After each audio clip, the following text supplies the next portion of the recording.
ये भैया हम लोग कल कहां तक पढ़े थे? सतीश कहां तक कल पढ़ा गया था बता बच्चा? एरोमेटिक यौगिक, चलो लिखो परिभाषा। हाँ, एरोमेटिक यौगिक की परिभाषा लिखनी, चलो लिखो। लिखो भैया, वे समचक्री यौगिक, वे समचक्री यौगिक, वे समचक्री यौगिक जिसमें कार्बन कार्बन परमाणुओं के मध्य, वे समचक्री यौगिक जिसमें कार्बन कार्बन परमाणुओं के मध्य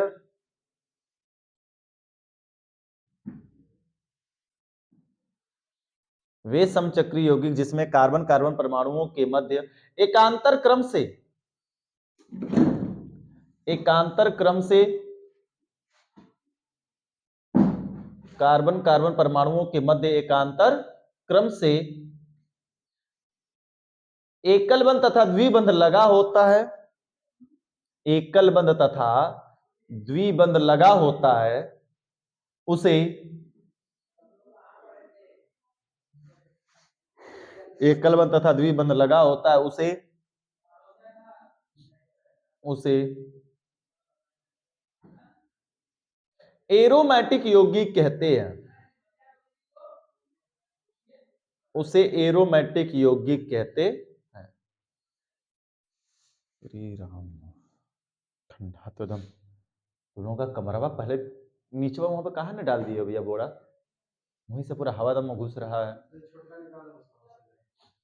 अरे जब अब बैठ रहे थे तो उस समय डाल देना चाहिए ना, रहने दो।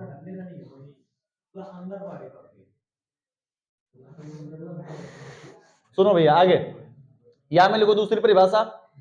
ए भैया यहां में लिखो दूसरी परिभाषा, बोले लिखो, वे कार्बनिक यौगिक, वे कार्बनिक यौगिक जिन्हें जलाने पर, वे कार्बनिक यौगिक जिन्हें जलाने पर, वे कार्बनिक यौगिक जिन्हें जलाने पर धुआंधार ज्वाला के साथ जलते हैं या काला धुआं के साथ जलते हैं, वे कार्बनिक यौगिक जिन्हें जलाने पर काला धुआं के साथ जलते हैं, काला धुआं के साथ जलते हैं, उसे, वे कार्बनिक यौगिक जिसे जलाने पर काला धुआं के साथ जलते हैं, उसे एरोमेटिक यौगिक कहते हैं।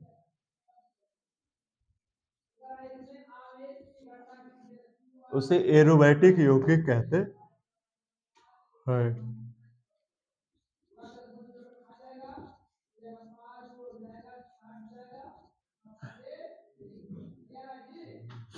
उसे एरोमेटिक यौगिक कहते हैं। हो गया भैया? चलो जी दो एग्जांपल देखो, ये भैया एग्जांपल देखो इधर,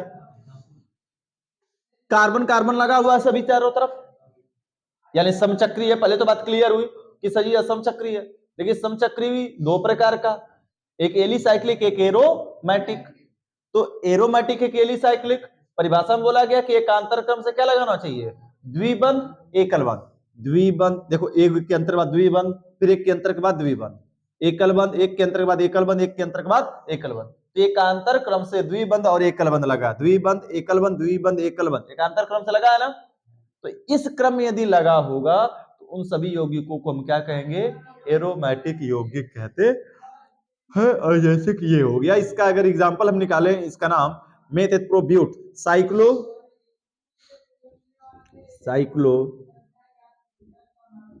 ब्यूटीन, लेकिन कितना है तो 1 2 3 4, तो 1,3 डाइसाइक्लो ब्यूटीन इसका नाम होगा। यानी एकांतर क्रम से अगर एकल बंध द्विबंध लगा हुआ है तो उन सभी यौगिकों को क्या कहेंगे, एरोमेटिक यौगिक कहते हैं। अब बात करते हैं आगे लल्ला कि सर जी ये तो संरचना आपने बना दी, हमने पहचान लिया कि ये एरोमेटिक है, लेकिन अगर यौगिक किसी ने दे दिया तो फिर कैसे पहचानेंगे। उसीलिए या में यह ज्वलन परीक्षण वाली परिभाषा लिखाई गई है। क्या लिखियो कि वे यौगिक जिन्हें क्या किया जाता है, जलाया जाता है, तो वह काला धुआं के साथ क्या करते हैं, जलते हैं। देखो टायर जलता है ना, प्लास्टिक जलाते हैं, कपड़े जलाते हैं तो काला काला रेसा उड़ता है, धुआं जलता है। पेट्रोल जलाते काला काला धुआं देता है। तो ऐसे यौगिक जिन्हें जलाने पर काला धुआं दे तो सीधा सीधा मतलब समझ को उसमें क्या उपस्थित है, एरोमेटिक यौगिक उपस्थित। क्लियर हुआ? एग्जाम्पल बना लो। और एग्जाम्पल दे दें? काफी है, उतार लो 2 एग्जाम्पल फटाफट।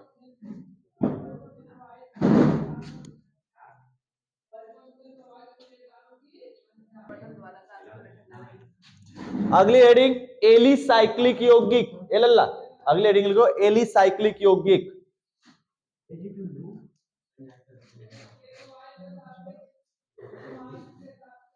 एलिसाइक्लिक यौगिक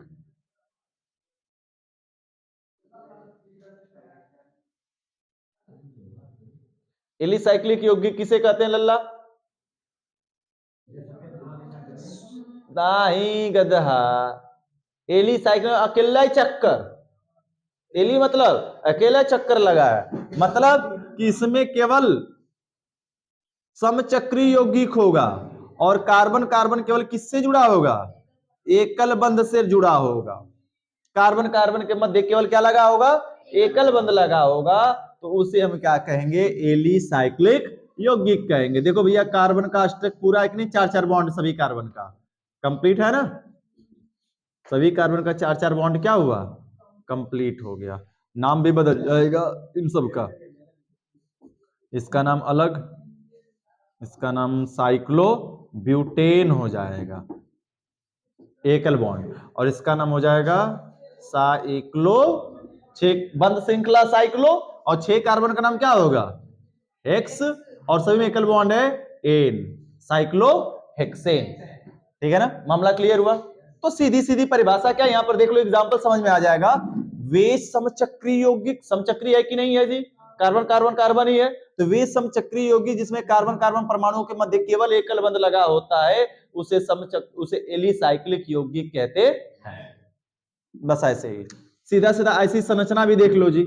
इस संरचना को हम कौन सी गुप्त श्रृंखला संरचना कहते हैं ना, ये पूरी बंद है, कोने कोने कोने कोने कार्बन है और सिंगल सिंगल सिंगल बॉन्ड लगा पड़ा है, तो इसको हम क्या कहेंगे, एलिसाइक्लिक यौगिक कह देंगे।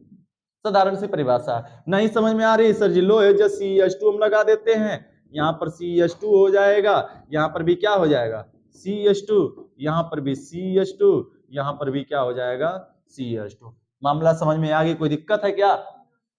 कार्बन कार्बन केवल एकल बंध के द्वारा जुड़ा पड़ा है, इसलिए इसको हम एलिसाइक्लिक यौगिक कहते हैं।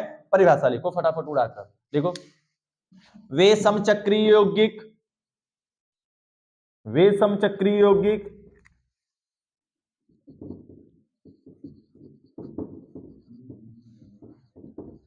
वे समचक्री यौगिक जिसमें कार्बन कार्बन परमाणु एक दूसरे से केवल एकल बंध द्वारा जुड़े होते हैं।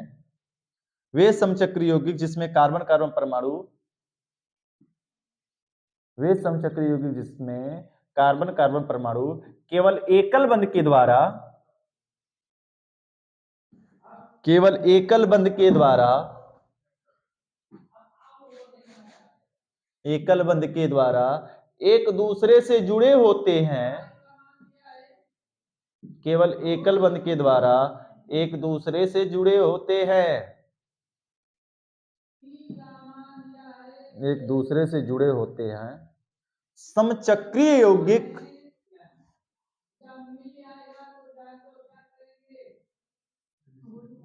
अरे सॉरी, एलिसाइक्लिक यौगिक कहलाते हैं, एलिसाइक्लिक यौगिक कहलाते हैं। ठंडा से दिमाग ना जमता जा रहा है एकदम से।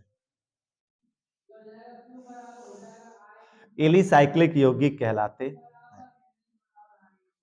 उतार लो बच्चा, तुम लोग भी भूतन हो, 5 बजे जग कर भागे आ रहे हो, भूत ही न चलते रात को 5।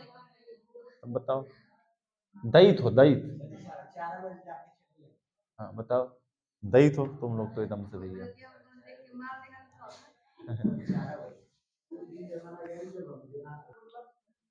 चलो भैया देखते हैं आगे।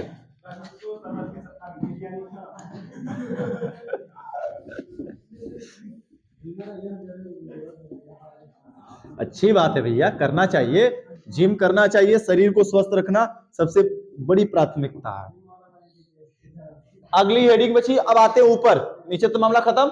ऊपर एरो चक्री यौगिक दो भाग में बटा था, सम और विषम। सम वाला का पार्ट हम लोग पढ़ लिए, अब बचा किसका पढ़ने के लिए? विषम के लिए। तो हेडिंग लिखो, विषम चक्री यौगिक। विषम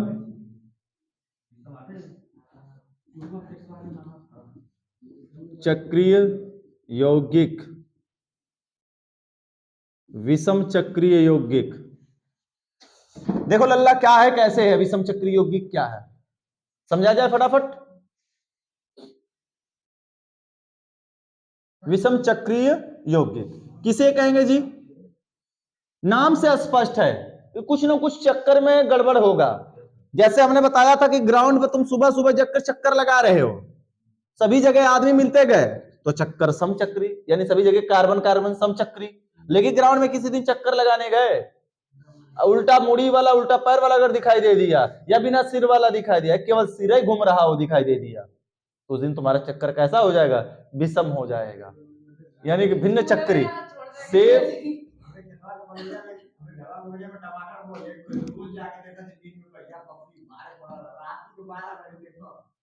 ठीक है भैया, चला इधर देखते हैं। सी, ये देखो कार्बन कार्बन कार्बन एक दूसरे से जुड़ा तो है, यहां पर भी एल अल्लाह, इधर देखो ना, कार्बन अगर होता तो यह समचक्री हो जाता, लेकिन कार्बन के बजाय हमने यहाँ पे क्या जोड़ दिया? नाइट्रोजन, और यह संरचना बन गई कुछ ऐसी, और यह किसी और की नहीं बल्कि पिरिडीन की है। क्या कहलाता है? इसको कहते हैं पिरिडीन। पिरिडीन है। अब यहां पर हम बात करते हैं इसकी। अब देखो जी, ये तो शॉर्टकट में समझ में आना चाहिए, कार्बन कार्बन कार्बन कार्बन, और नीचे क्या जुड़ गया? यहां पर एस, एस जुड़ जाए, ओ जुड़ गया, ओ जुड़ जाएगा तो पाइरॉल कहेंगे, पाइरॉल, पाइरॉल हो गया। थायोफीन,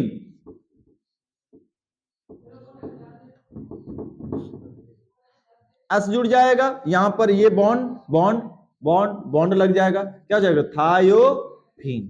तो इस तरीके से कार्बन कार्बन के अतिरिक्त कोई अन्य परमाणु, और कोई अन्य में पता है कौन कौन सा जुड़ेगा?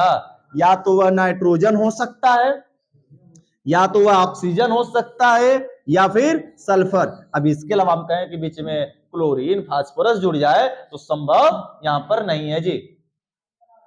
तो क्या कहा जाएगा? पूरी बात समझ लो, अपने मन मर्जी जो मन का वो नहीं लगा सकते हैं, यही तीन निश्चित है, मैक्सिमम लगते हैं, ठीक है। तो क्या कहा जाएगा?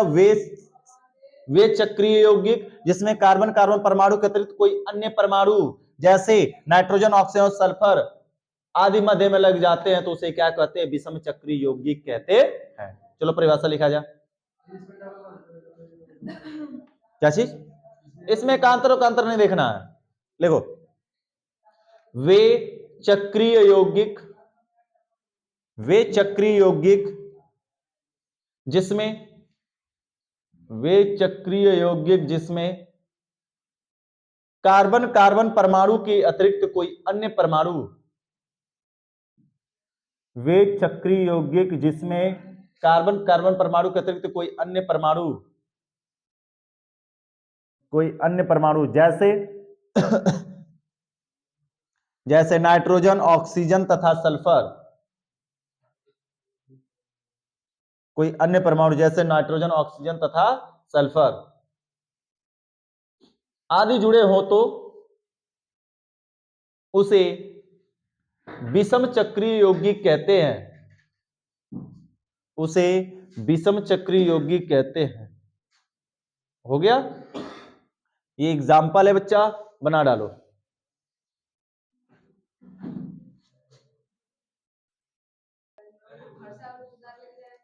चलो भैया आते हैं हम लोग यहां पर अपने, यहां पर हम लोग का एरोमेटिक यौगिक, समचक्री विषम से पूरा कार्बनिक यौगिक का छोटा छोटा फंडा खत्म हुआ। अब यहां से शुरू करने जा रहे हैं हम लोग आईयूपीएसी नाम का बेस। आईपीएसी नाम का बेस का मतलब स्टार्ट क्या करना है? सबसे पहले हम लोग जानेंगे कि कार्बन कितने होते हैं। देखो आईयूपीएसी के तीन ही मुख्य आधार हैं, उन 3 मुख्य आधारों को याद रखोगे, पूरी आईपीएससी तुम्हें समझ में आएगी। और आईपीएससी आखिरी टाइम्स पढ़ने जा रहे हो कार्बनिक यौगिक की। अब इसके बाद न तुम्हें कहीं आईपीएससी पढ़ाया जाएगा न बताया जाएगा किसी क्लास में, सीधा उपयोग है।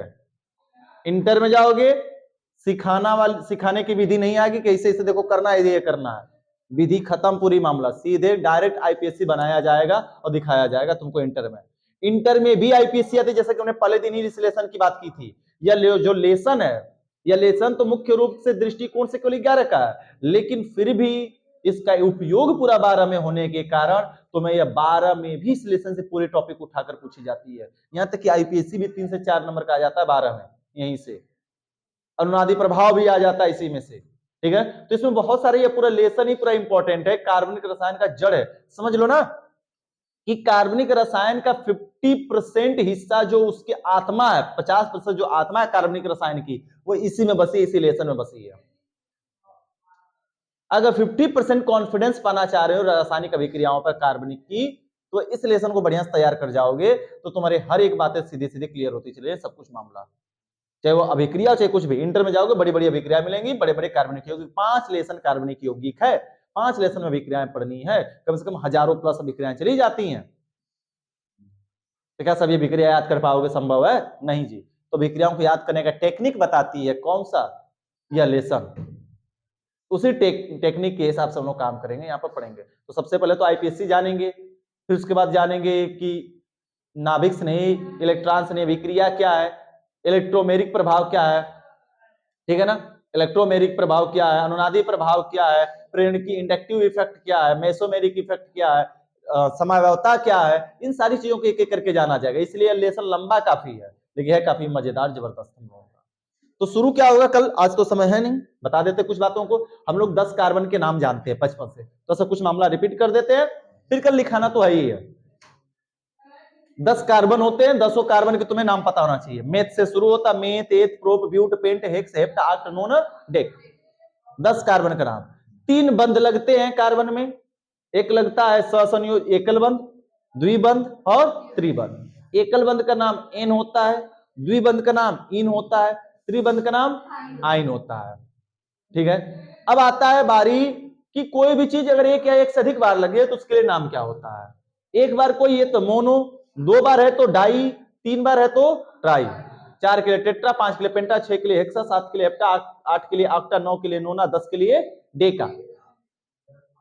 11 तक आएगा ही नहीं तुम्हारे लिए, ठीक है ना। बस तुम्हें ग्रेजुएशन तक समझ लो, 10 तक पूरा मामला समझ के चलना है। आगे चलते हैं भैया, बात बढ़ाते हैं हम लोग। अब आगे क्या जानना है? क्रियात्मक समूह, जो सबसे कठिन, सबसे डिफिकल्ट टॉपिक है इस पूरे पार्ट की, क्रियात्मक समूह।